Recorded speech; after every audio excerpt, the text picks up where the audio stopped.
Selamat sore rekan-rekan, sudah siap?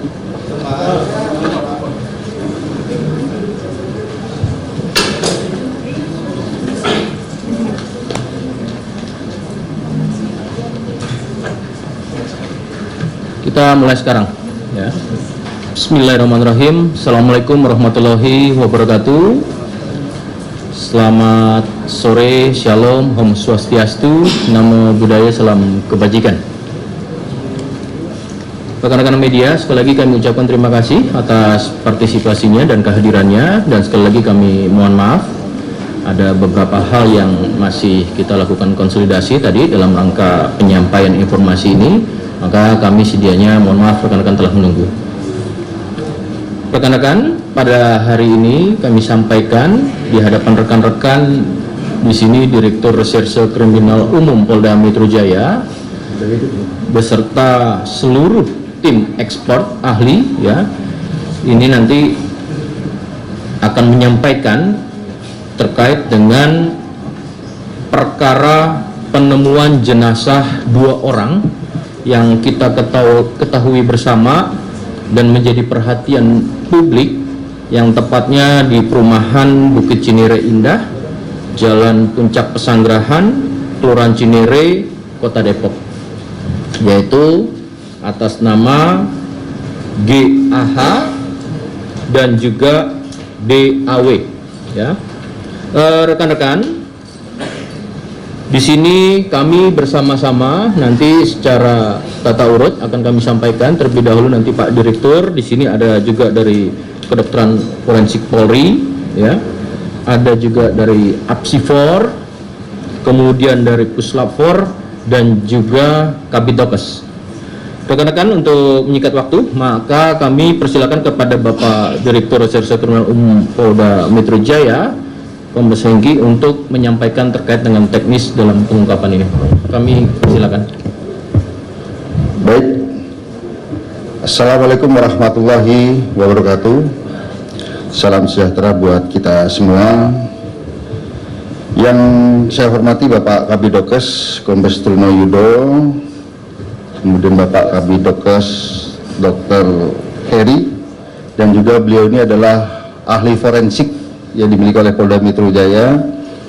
Kemudian dari narasumber dari Laboratorium Forensik, dari Kimia Biologi Forensik yaitu KBP Wahyu, kemudian dari Asosiasi Psikologi Forensik, dalam hal ini pimpinannya langsung yang hadir Bapak Nathanael PhD beserta tim.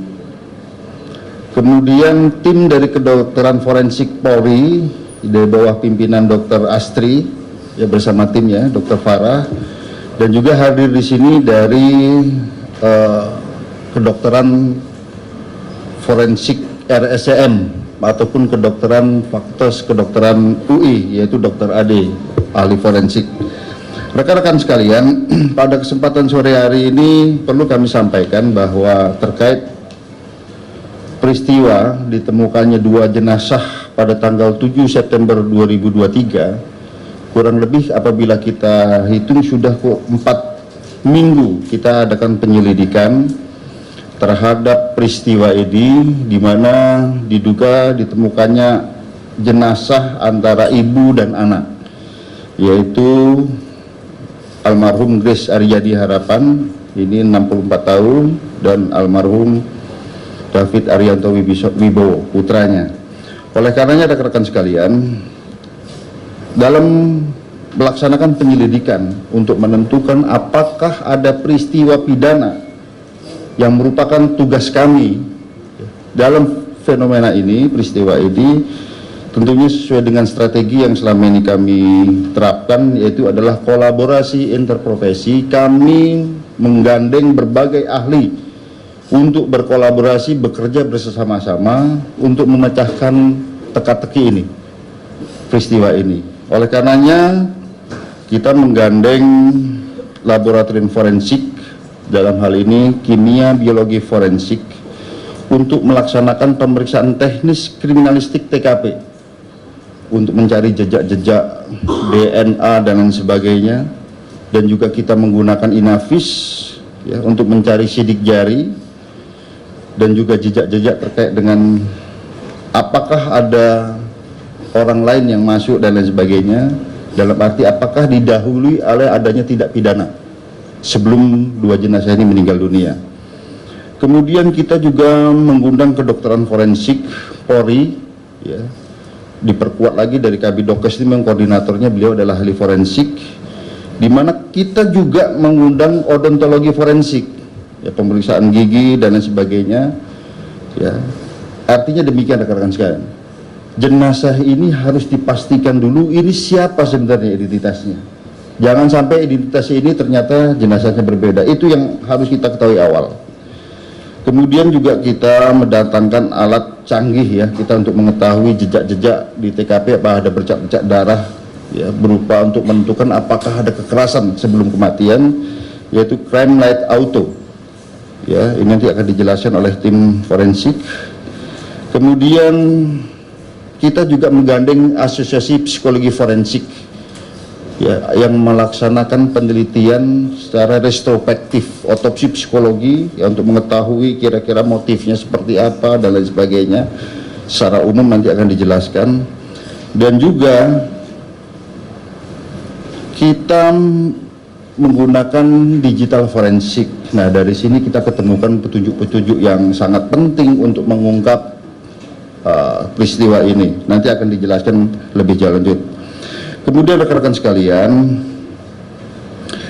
selama 1 bulan ini kita benar-benar teliti, karena dari masing-masing tim ini melaksanakan olah TKP sampai 3 kali untuk tidak terjadi celah, jangan sampai salah dalam menganalisis secara saintifik tentang peristiwa ini, ya.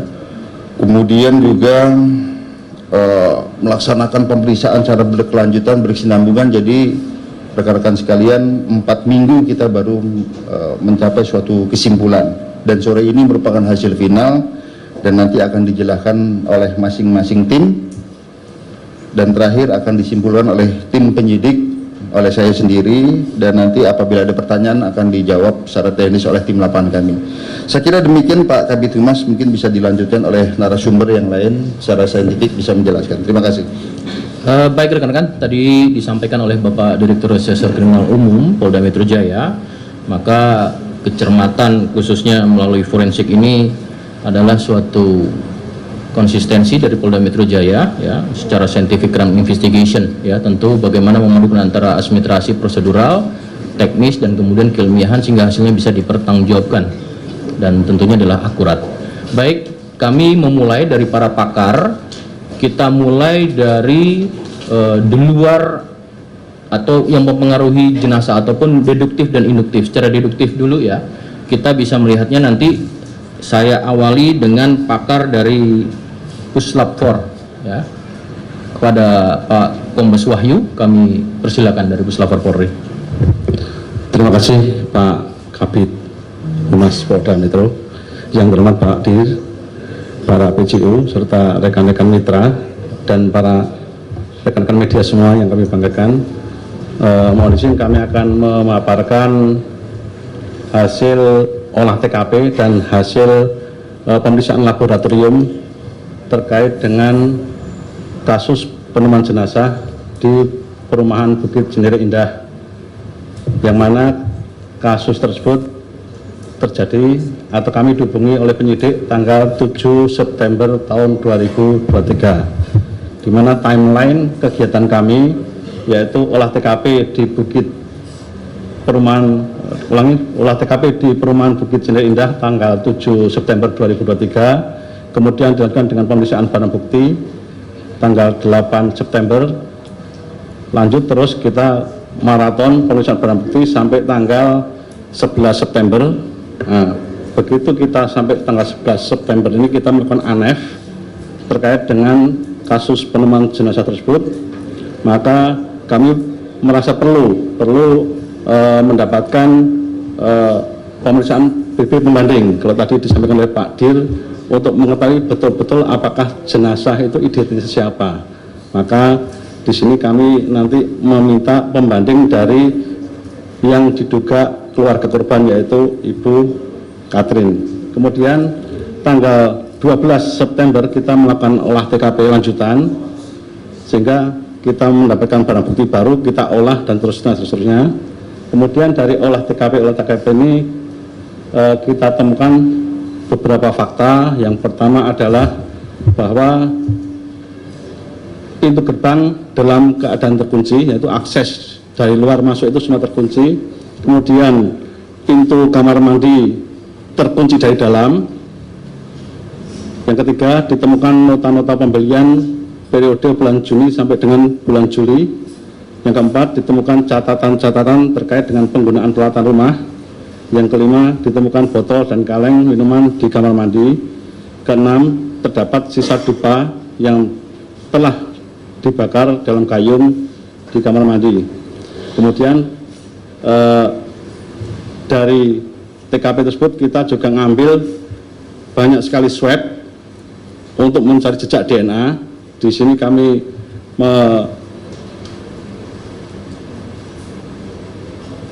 mendapatkan 26 sampel BB untuk diperiksa DNA-nya. Dalam pemeriksaan DNA ini kami menggunakan metode pemeriksaan, yaitu pemeriksaan pada barang bukti yang mengacu pada IK atau instruksi kerja Subdit Bioser nomor IK 7401/KBF, dan standar ini kami ulangi, sudah sesuai dengan standar mutu yang disarankan oleh Scientific Working Group on DNA Analysis Method. Jadi ini sudah lazim digunakan untuk pemeriksaan DNA di seluruh dunia. Jadi kita hasilnya bisa sangat yakin. Kemudian dari barang bukti yang kita periksa untuk pemeriksaan DNA antara lain 3 buah kunci gembok, DNA usapan pada gayung, sampel darah milik Katrin atau yang diduga keluarga daripada jenazah tersebut. Kemudian DNA usapan pada laptop, kita ambil 4 titik untuk memastikan ada jejak siapa saja. Kemudian kita ambil usapan DNA pada HP Nokia 2 titik, kemudian pada HP LG 2 titik, kemudian pada tungku 1 dan tungku 2, kemudian dari jenazah kita ambil atau kita dapatkan tulang iga dari rekan rumah sakit Kramat Jati, tulang iga yang kita beri kode 061-9-2003 ml dan kode tulang iga 060-9-2000 ml dan beberapa helai rambut. Kemudian masih kita ambil lagi celana dalam warna merah muda yang ada di TKP, kemudian DNA usapan pada pegangan pintu kamar mandi, usapan pada keran sanyo, kemudian pada gelas biru yang ada di TKP, kemudian gelas merah motif bunga, kemudian kita ambil juga usapan pada gagang pintu depan, usapan pada gagang pintu kamar, dan lakban warna hitam meteran di garasi. Kemudian yang terakhir adalah pada lakban warna hitam pada penutup jendela di kamar mandi. Dari 26 sampel DNA ini, kita ketemukan bahwa yang pertama sampel darah Katrin itu kita temukan profil DNA dari perempuan Katrin tersebut. Kemudian dari tulang iga kode 060 itu ada profil DNA perempuan yang merupakan kerabat dari perempuan Katrin tersebut atas nama Grace. Kemudian dari tulang iga satunya lagi yang kode 061 kita temukan profil laki-laki yang selanjutnya kita ketahui bernama David. Ini adalah betul-betul anak biologis daripada perempuan Grace. Ini yang pertama untuk mengetahui identitas dulu. Kemudian dari usapan DNA yang lain yang bisa diidentifikasi hanya DNA pada usapan laptop 1-4, itu kita temukan DNA-nya David. Kemudian usapan pada HP Nokia Spot 1 dan 2 kita juga temukan DNA David, dan usapan pada HP LG Spot 1 dan Spot 2, kita juga temukan DNA-nya David. Kemudian dari gelas warna biru yang kita lakukan swab juga, kita ketemukan adanya DNA dari saudara David. Untuk swab-swab yang lain tidak terdeteksi DNA orang lain. Jadi dari 26 titik yang kita periksa ini, kita hanya temukan DNA dari dua korban ini, DNA dari David dan DNA dari Grace. Tidak ada DNA orang lain. Jadi kalau ada alibi orang lain masuk dalam TKP tersebut, kita tidak temukan adanya bukti dari profil DNA yang kita lakukan pemeriksaan. Kemudian dari pemeriksaan lanjutan, kita dari bidang kimia biologi forensik, kita menerima 23 sampel barang bukti untuk dilakukan pemeriksaan toksikologi. Yang pertama adalah organ dari Grace Aryani Harahap, yaitu dari organ hepar, usus halus, usus 12 jari, jaringan lambung, limpa, otak, jantung, usus besar, dan paru. Kemudian yang kedua adalah organ dari David Arianto, yaitu ada paru, jantung, lambung, usus halus, usus 12 jari, saluran cerna, usus besar. Dari dua jenazah tersebut, kita lakukan pemeriksaan toksikologi secara mendalam.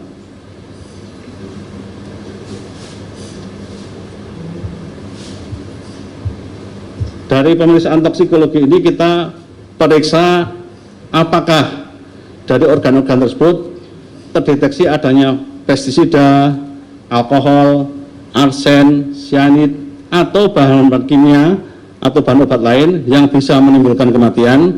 Ternyata setelah kita lakukan dengan teliti bahwa organ dari Grace Aryani Harahap maupun organ dari David Arianto tidak kita temukan atau tidak terdeteksi adanya bahan-bahan berbahaya yang menyebabkan kematian.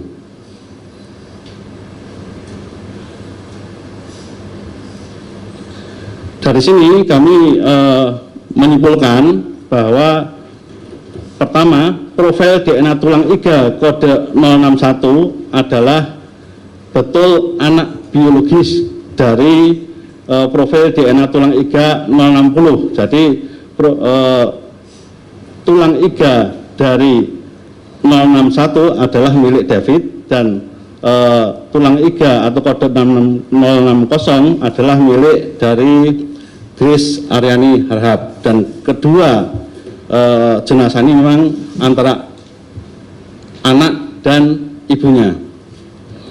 Kemudian yang kedua, profil DNA saudara Katrin Haryani Harahap adalah saudara kandung dari profil DNA tulang iga kode 060, yaitu kode dari Grace Aryani Harahap.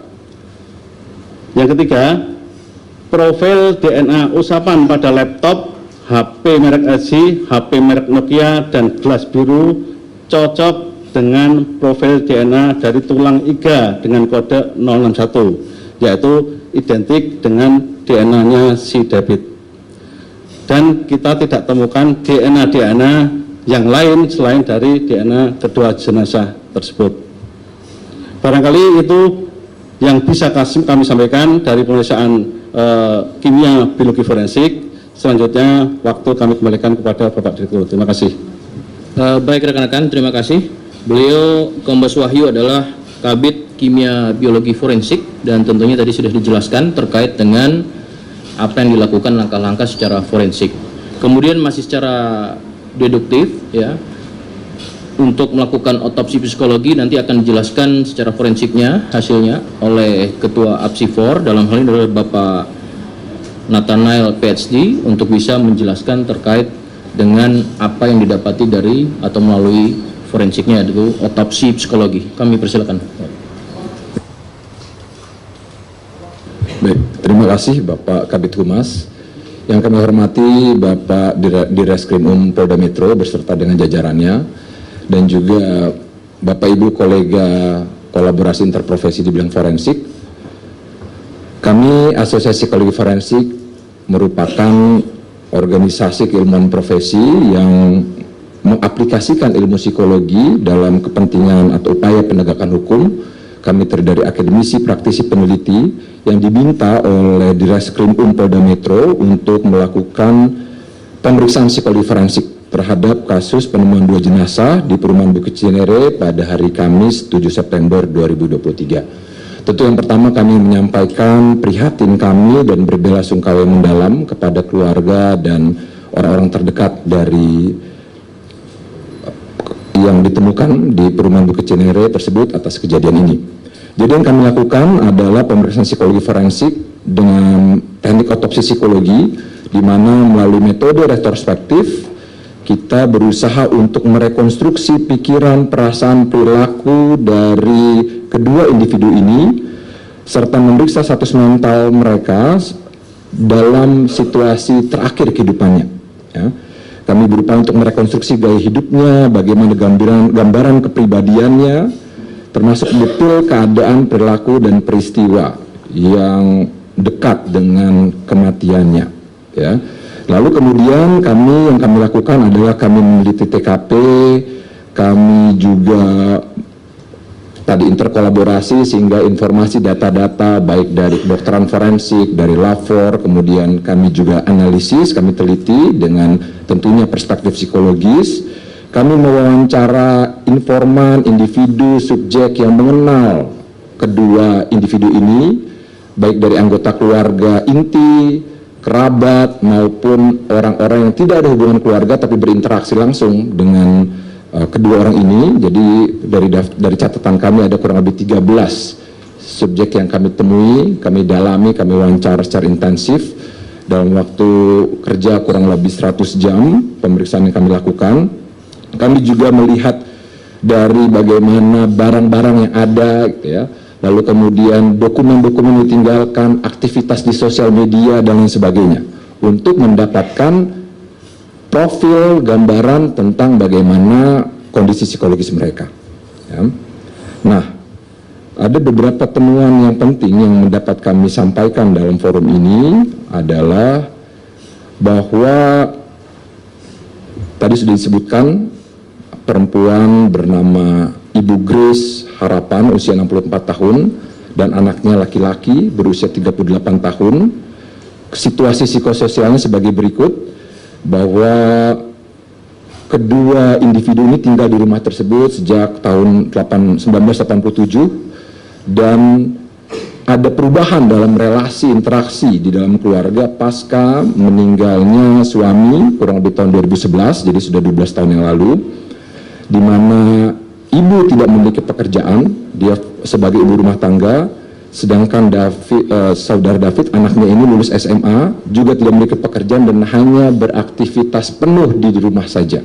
Ya, nanti akan dijelaskan aktivitasnya seperti apa secara umum.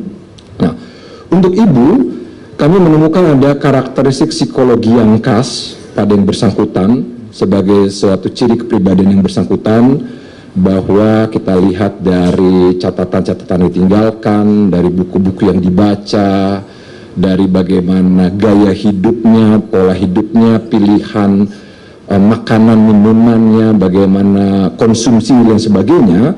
Dan kami menemukan adanya indikasi seseorang yang memiliki ciri kepribadian yang bisa kami sebutkan sebagai ciri kepribadian paranoid, ya. Jadi penuh kecurigaan, ya, ada penuh kecemasan, sulit relasi dengan di lingkungan sosialnya dengan orang lain, ya.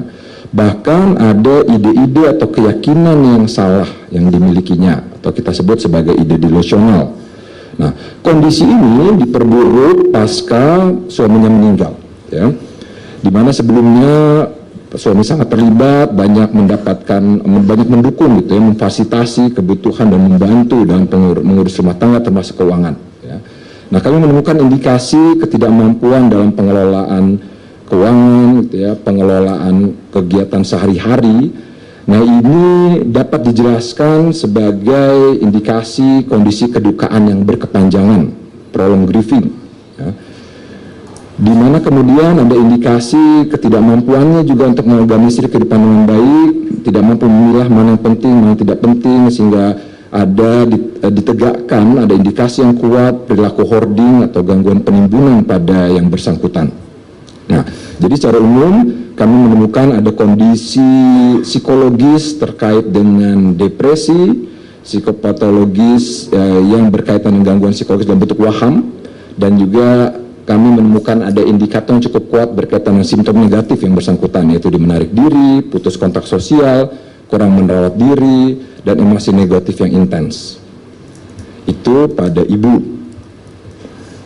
Nah, berikutnya adalah pada anak, yaitu saudara David. Kami menemukan ada indikasi yang kuat ciri kepribadian skizoid, ya, yang indikatornya adalah tertutup menyendiri, adanya kecemasan sosial, ada kesepian, ada pasif dalam mengarahkan diri di lingkungan sosialnya, ya.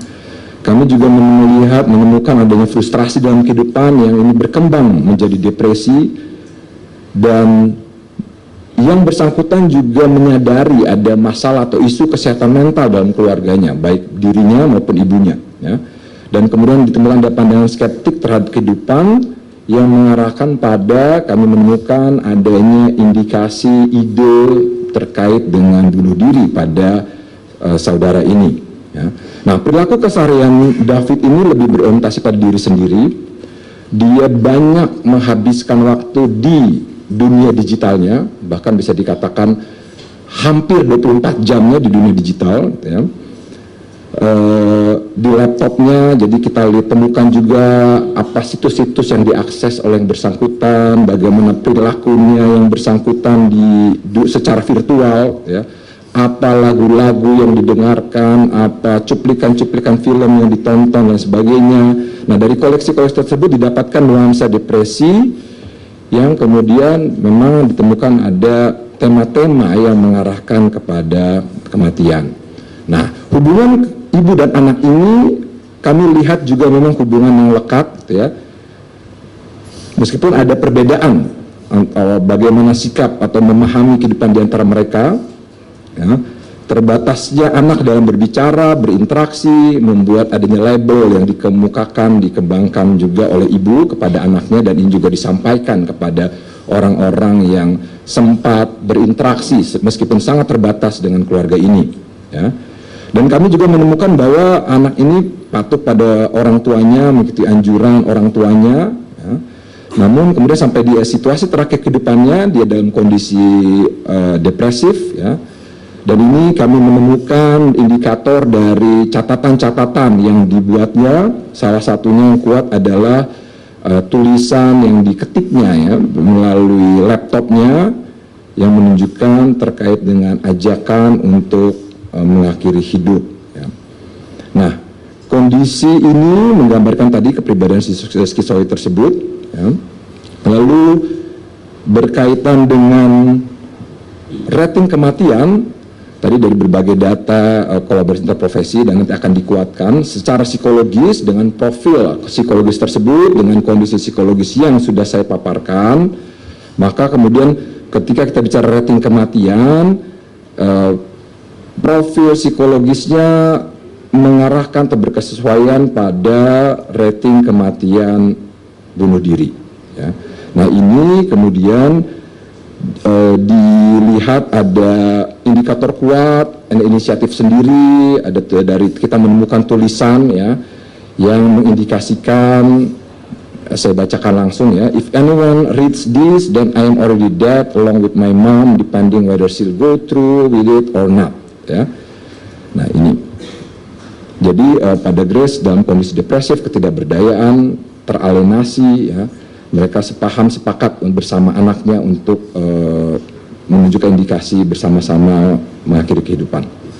Oke, itu terakhir yang kami dapat sampaikan, bahwa, ya, Sebenarnya kami menemukan bahwa tingkah laku ini juga bukan suatu tingkah laku yang bisa dikatakan baru dan pertama, ya.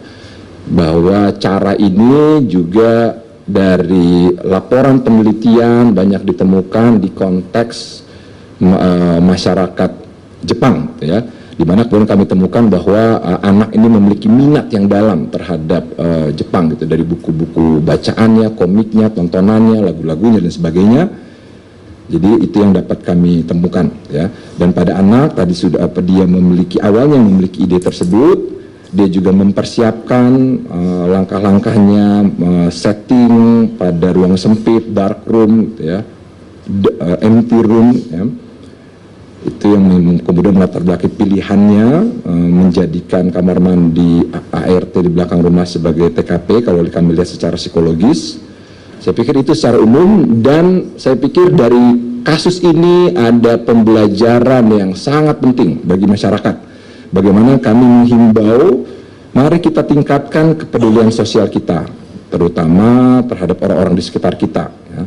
Tetangga, keluarga, lingkungan, khususnya anggota keluarga kita, orang yang pernah kita kenal, orang yang kita ketahui, mulai menunjukkan perilaku menarik diri secara sosial, atau menunjukkan perilaku alienasi diri. Saya pikir itu yang dapat kami sampaikan, Pak Kabid Humas dan Pak Dir, apa yang hasil dari kegiatan otopsi psikologis yang dilakukan oleh Asosiasi Psikologi Forensik. Terima kasih. Terima kasih kepada Bapak Nathanael PhD selaku Apsifor dalam melakukan otopsi psikologi forensiknya. Kemudian rekan-rekan, kita sekarang kepada klaster induktif. Di sini ada 3 dokter forensik, ya. Kami mulainya nanti dari Dokter Ade dari RSCM, dan kemudian dimulai lagi Dokter Asri, kemudian nanti Dokter Ade dan Kabid Dokes. Kami persilakan kepada Dokter Asri dari tim Rumah Sakit Polri. Kami persilakan. Terima kasih Bapak Kabid Humas Polda Metro Jaya, yang terhormat Bapak Direskrim Polda Metro Jaya dan Bapak Kabid Dokes Polda Metro Jaya, serta rekan-rekan ahli dan rekan-rekan media sekalian. Kami dari tim kedokteran forensik telah melakukan pemeriksaan terhadap penemuan 2 jenazah di perumahan Bukit Cinere yang lalu. Dapat kami sampaikan bahwa pemeriksaan ini berawal dari pemeriksaan di tempat kejadian perkara, atau kita sebut dengan olah TKP aspek medis. Tim kedokteran forensik dari RS Polri datang ke TKP atas permintaan penyidik bersama dengan tim kedokteran forensik dari RSCM dan Bidokes Polda Metro Jaya. Dari TKP kami menemukan bahwa di dalam kamar mandi belakang di daerah dapur kotor itu terdapat 2 jenazah dewasa, itu ya, di dalam kamar mandi tersebut dalam keadaan sudah membusuk. Kemudian jenazah tersebut diantarkan untuk diperiksa ke Rumah Sakit Bayangkara tingkat 1 Pusdokes Polri di Keramat Jati. Kami lakukan otopsi pada keesokan harinya berdasarkan surat permintaan dari penyidik. Otopsi ini kami lakukan bersama juga dengan tim kedokteran forensik dari RSCM. Ya. Setelah dilakukan otopsi, selama otopsi kami mulai melakukan analisa, ya, terhadap tubuh jenazah, kemudian apa saja kekurangan yang ada pada tubuh jenazah, sehingga kami memutuskan untuk melakukan pemeriksaan penunjang untuk melengkapi keterbatasan yang kami temukan pada jenazah yang sudah membusuk. Pemeriksaan jenazah yang kami lakukan terhadap 2 jenazah ini, kami menggandeng, bekerja sama dengan tim odontologi forensik Pusdokes Polri untuk memastikan identitas jenazah, ya, sehingga dapat kami tentukan lebih awal.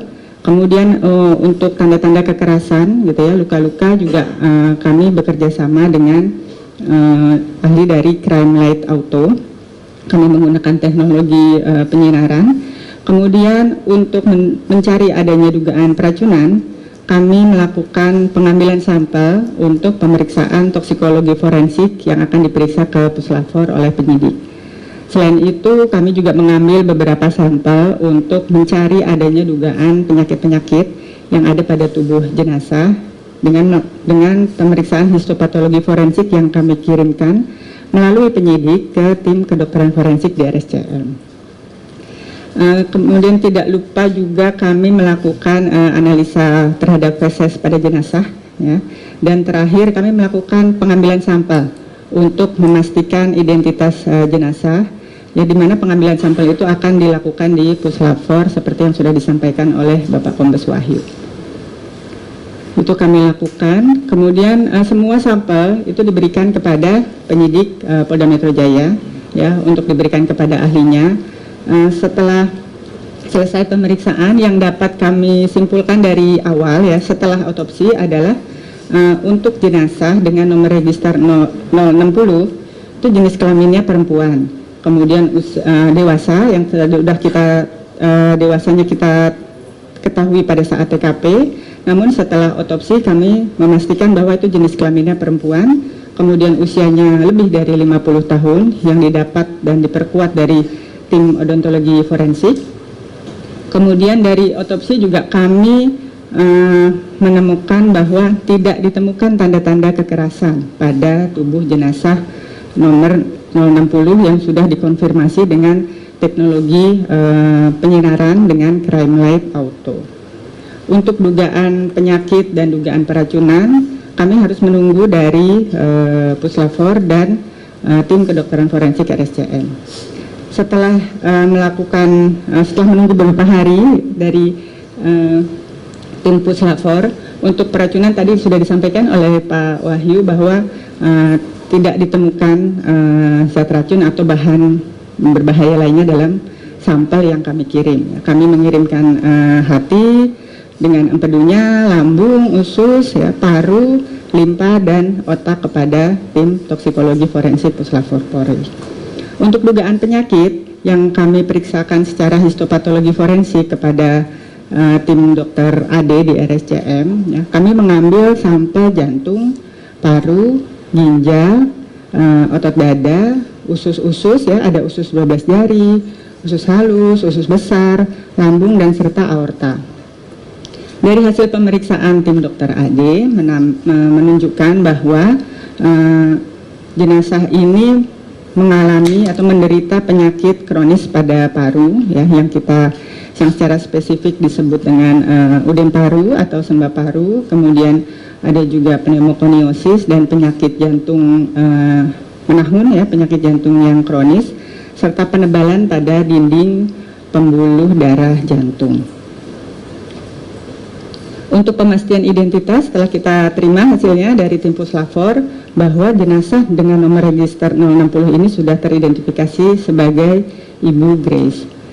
Kemudian berakhir dengan sebab kematian, kami merumuskan bahwa keadaan kelainan organ-organ dalam pada jenazah ini akan mengakibatkan resiko kerentanan yang tinggi pada kondisi kurangnya O2 dalam ruangan, sehingga terjadi asfiksia pada pasien ini, pada jenazah ini, ya, pada masa hidupnya, sehingga menyebabkan kematian.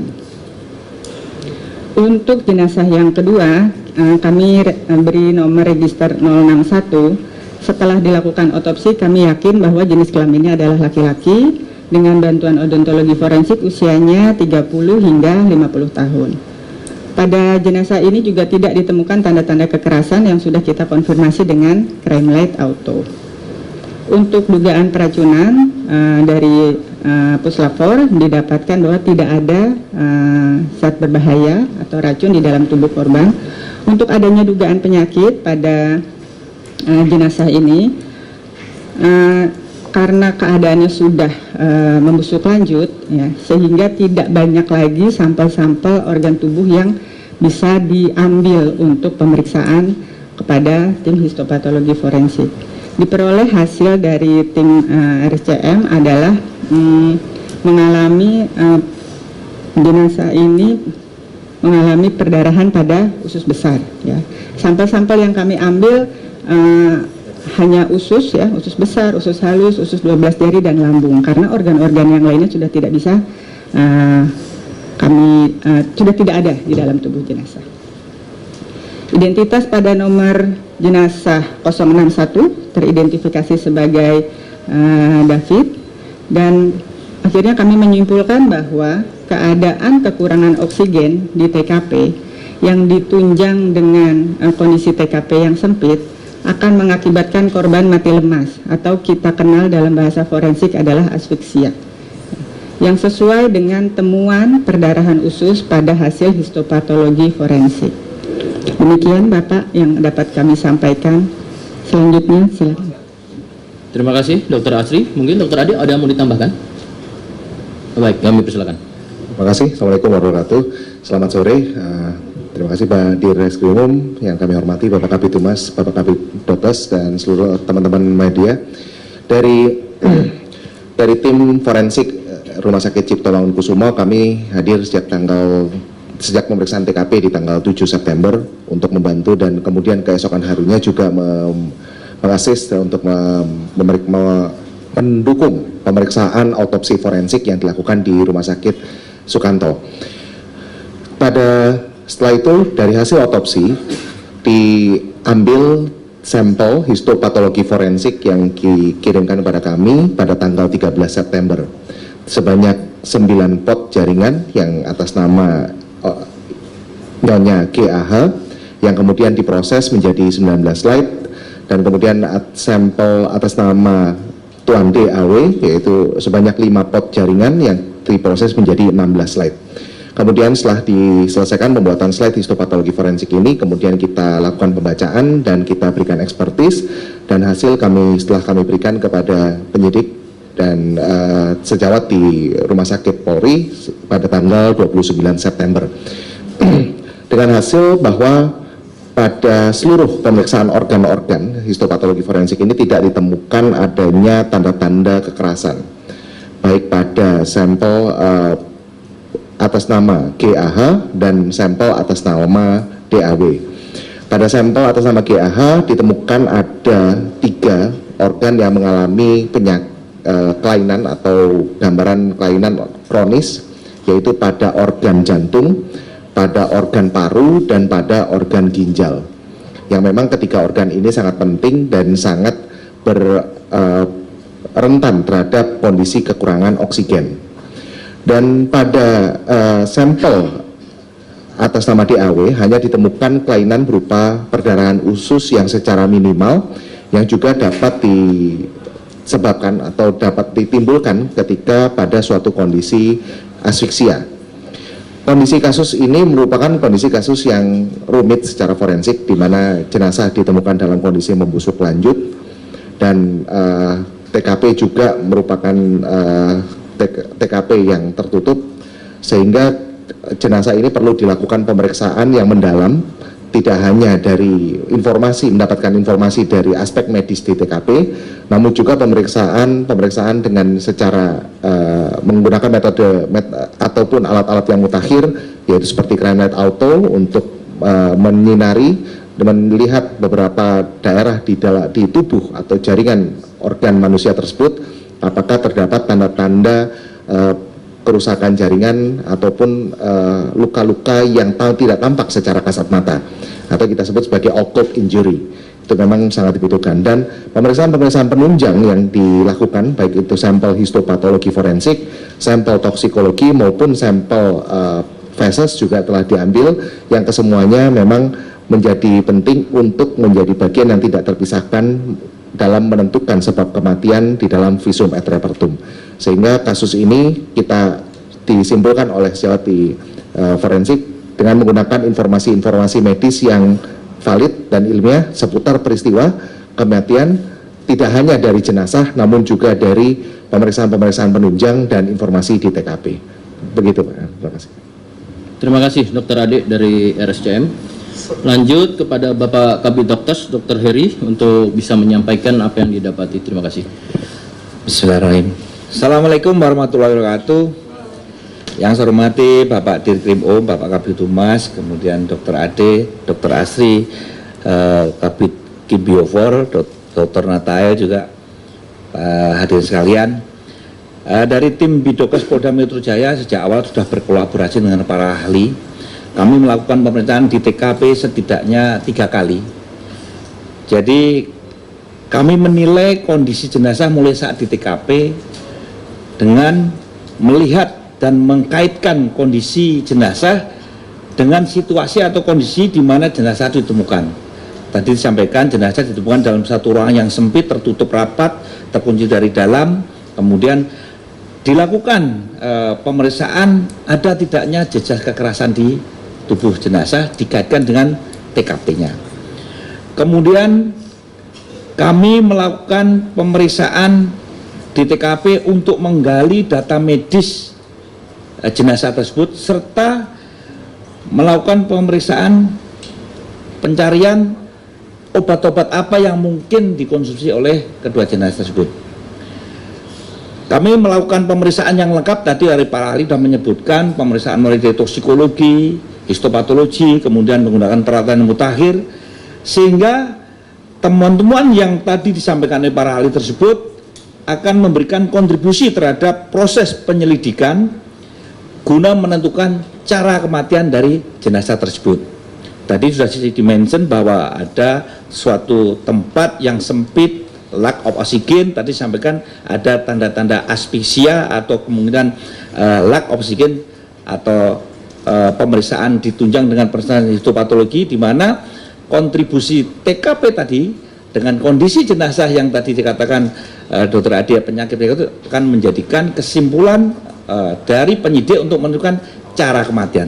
Demikian Bapak Dir apa yang bisa saya sampaikan. Terima kasih. Assalamualaikum warahmatullahi wabarakatuh. Baik rekan-rekan, tadi kita sudah mendengarkan seluruh tim pakar ahli ya secara forensik.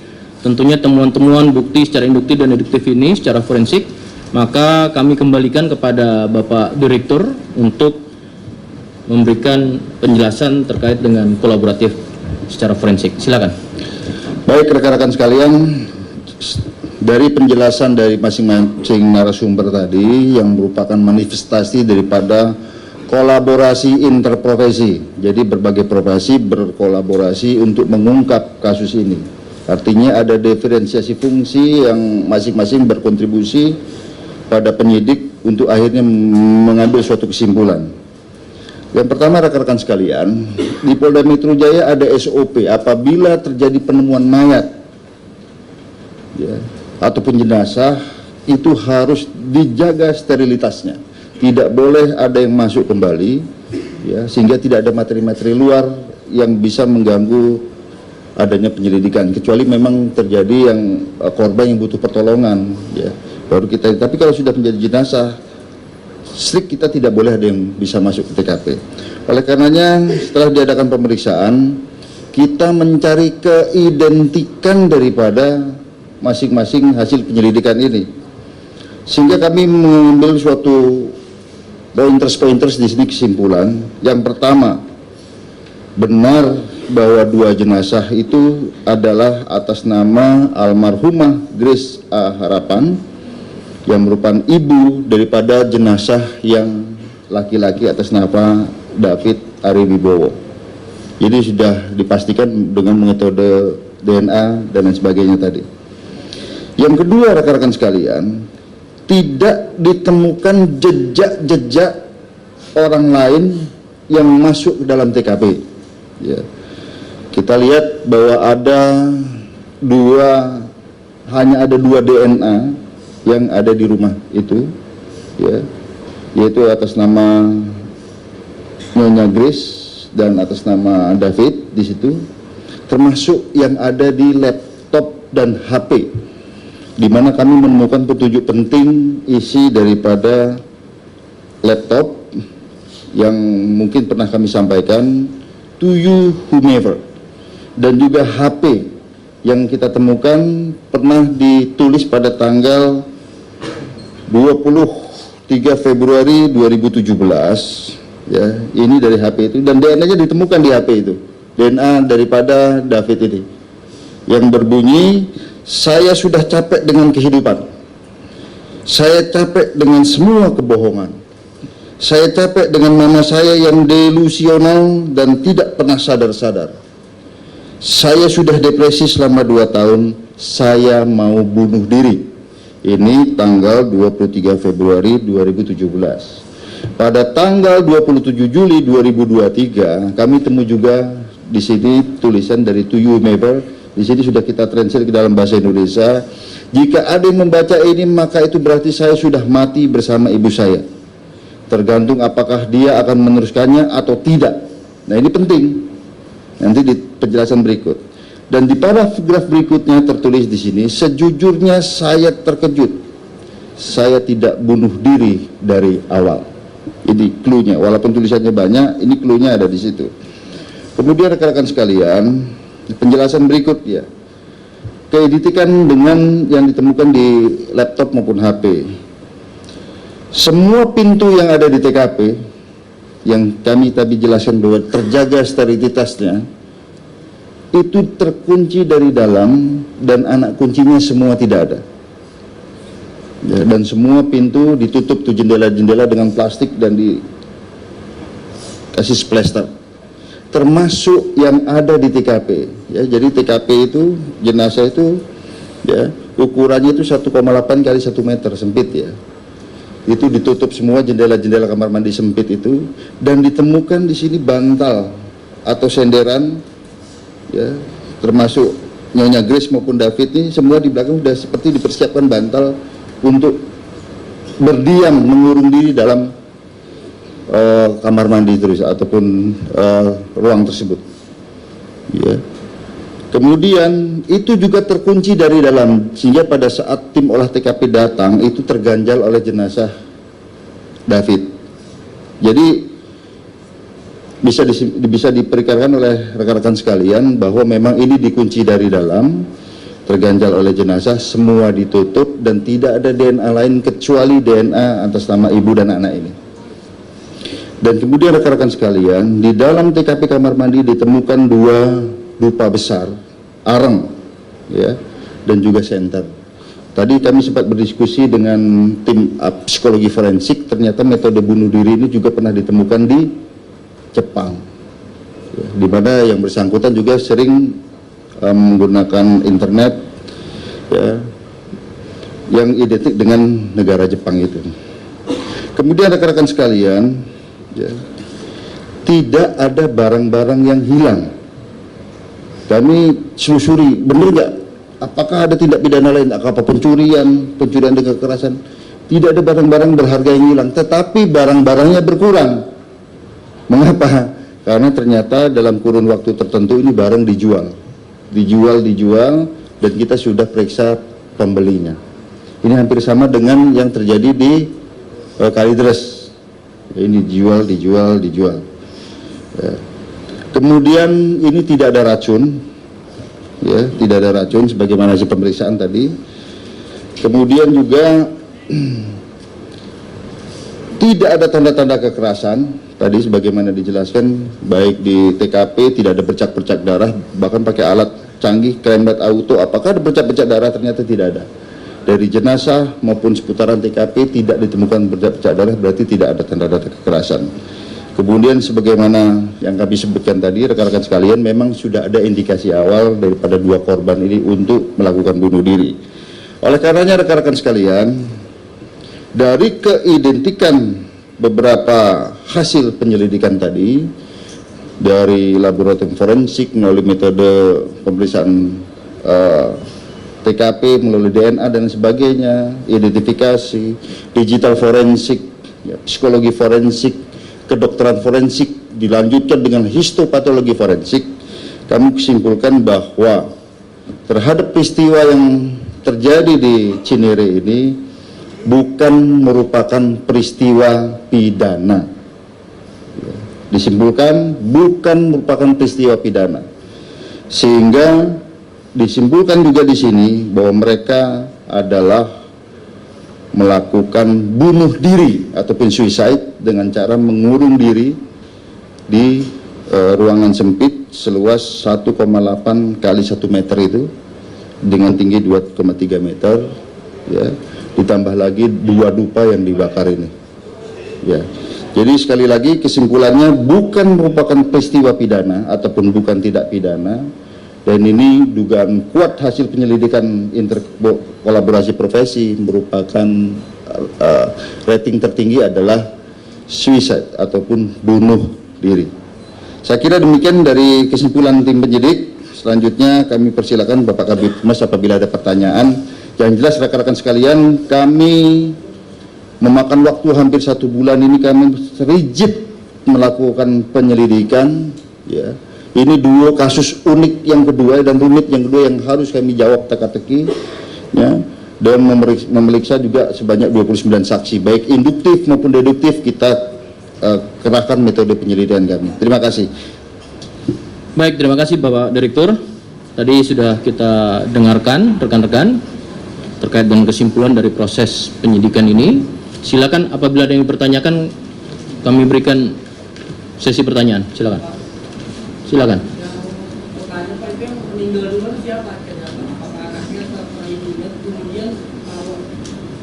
Dalam TKP itu kan mengajak, artinya kan kenapa ibunya kok diajak seperti bunuh diri gitu, jadi itu motifnya sebenarnya apa ya? Misalkan tidak mau diajak sama sakit, kalau kayak diajak apa pendapat itu kan kayaknya sakit atau minum mengajak. Baik, 1 pertanyaan cukup. Baik, akan dijawab oleh kedokteran forensik atau apsifor dulu, Bapak. Apsifor dan dokter forensik. Oke, dari 2, nanti dari apsifor terlebih dahulu, nanti dari kedokteran forensik. Terima kasih. Iya, tadi atas pertanyaan siapa yang meninggal duluan antara ibu dengan anak, itu kami tidak dapat menentukan siapa yang lebih dulu meninggal di antara keduanya.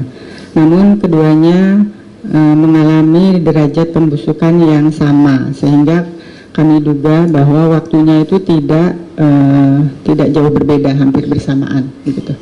Untuk motif dapat dijelaskan dari psikologi forensik sebenarnya. Ya, silakan.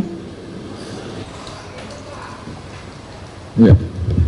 Baik, terima kasih.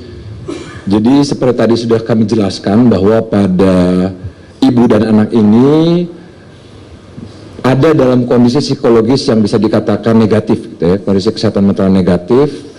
Ada pada anak ada penghayatan frustrasi menghadapi kehidupan, ya, menghadapi juga ibunya yang kemudian bisa dikatakan juga memiliki masalah psikologis, ya.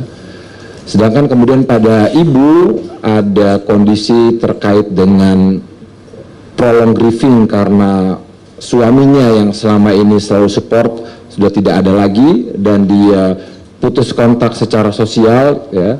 Ditambah lagi dia tidak memiliki pekerjaan, ya.